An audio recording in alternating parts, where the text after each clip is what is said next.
Hello and welcome to my recording Gk005 lesson about nouns, adjectives, and pronouns. Again, I am Mr. Spots from the Potter's School, also Pastor Spots from Wittenberg Door Campus Ministry.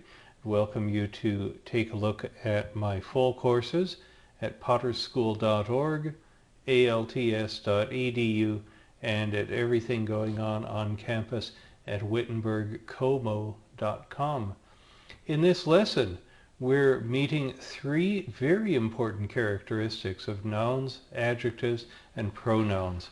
Something we want to realize is that nouns and adjectives and pronouns all go together. They have very similar characteristics to one another. They really serve the same kind of function. They, in one way or another, identify people, places, things, ideas. And here are the three important characteristics of nouns, adjectives, and pronouns. Those are gender. Here, let's see if I remember how to highlight it. I do. Gender, number, and case. Oh, let's see. I'm going to jump around my presentation just a smidgen. You remember looking at verbs before and finding that verbs also have number, and for nouns, adjectives, and pronouns that is no different. They will have number. They can be singular. We can refer to one boy, or plural, boys, more than one. Nouns, adjectives, and pronouns also have what we call gender. Now, gender is big in the news lately, but I want to point out something very important about gender whenever we speak of language particularly, and that is it is a grammatical situation. It's a grammatical identifier. It has no relationship to whether you will be the father or the mother of children. That is the word sex, but here we talk about gender, and it is purely grammatical in its nature. Now, sometimes gender is predictable. That gets a little bit ahead of me. I should point out that there are, in general, three genders identified in Greek. One is masculine, one is feminine, and one is neuter. Now, if we expected it to have something to do with having children, we might say that masculine is he, feminine is she, and neuter is it. However, gender applies to all nouns, pronouns, and adjectives, and so sometimes we'll find it is very predictable, and sometimes it's not predictable at all. For instance, as you might expect, the Greek word for an adult female human, hegune, would be feminine. Not really surprising there. The word for an adult male human, aner, also is masculine, as you might expect.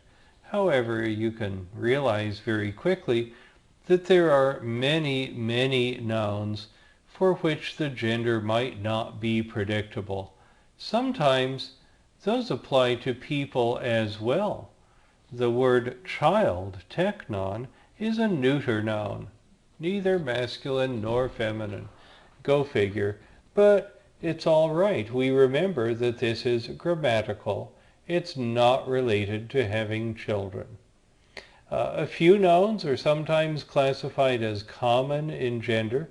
They may be used equally well as a masculine or a feminine. These are nouns frequently used of, for instance, livestock. You realize the difference between a cow and a bull and a steer is not so much the animal, but the gender of the animal. The word will decline. It'll get exactly the same forms, but it can be used as masculine, feminine or neuter, depending on the desire of the author at the time. So there are some nouns sometimes classified as common, but for the most part what we'll do is we will identify a noun as masculine, feminine, or neuter, and we won't worry about the fact that sometimes that noun that we know of as masculine could in fact be used as a feminine. Now, how are we going to identify what these nouns, adjectives, and pronouns are going to do? Nouns, adjectives, and pronouns have what we call case. Now, case is an indicator of the usage of a word in a sentence. You're aware that in English, we use the order of the words for that. We'll put the subject first, we'll put the direct object after the verb, and usually it works quite well. English word order determines the use of the word in the sentence. In Greek, however, nouns, adjectives, and pronouns have suffixes which indicate their use in the sentence, just the same way verbs had suffixes which served that purpose. And the case is indicated by the suffix. Each case has several possible uses. You should be aware of that. Here, at the beginning of our study, we're only going to hit the most common, but we are going to want to realize that you can use a case for a great many different things. And again, as I said, case is indicated by a suffix on a noun. Let's find these case uses. The nominative case, each case has its name, and there are 4 of them we're going to look at. The nominative case names the subject of the sentence. We realize nominative, think about the English word nominate. That's when you name the candidate. All right, the nominative case will name the subject of the sentence. The genitive case often shows possession. It generally says something belongs to somebody. It can show some sort of a relationship as well. For instance, this is a person from Galilee or a person of the famous family. There would be the genitive case. The dative case is often used for an indirect object. Now, people often have trouble with the indirect object. I want to remind you that the indirect object of a sentence receives the direct object of a sentence. So if we say Mary gives a cookie, Mary is the subject, the cookie is the direct object. If we say Mary gives Sally a cookie, Mary isn't now giving Sally, right? She's not giving Sally to somebody. No, she's still giving the cookie. The cookie is the direct object, but Sally receives it. She'll be in the dative case, and that's the indirect object. The accusative case is used for the direct object, like the cookie in that sentence. Now, something I want you to learn are something I call the magic prepositions.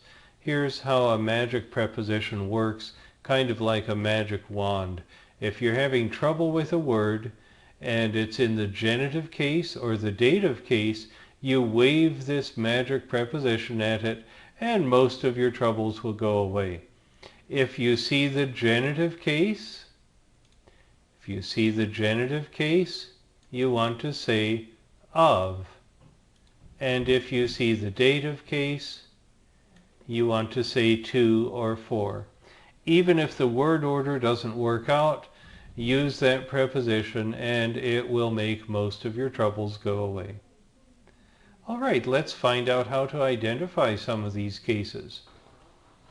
Here's an example of a noun, logos, which means a word.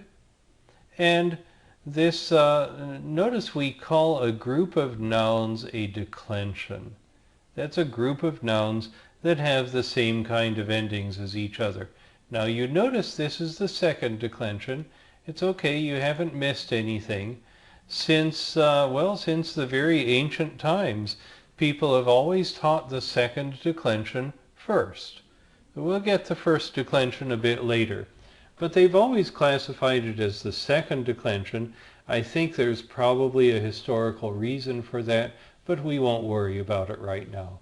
So here's the second declension, and this word logos is masculine. Let's notice that it has a stem. To use English names of letters, we'll just call it L-O-G, log. You see that? It's there in all of the forms.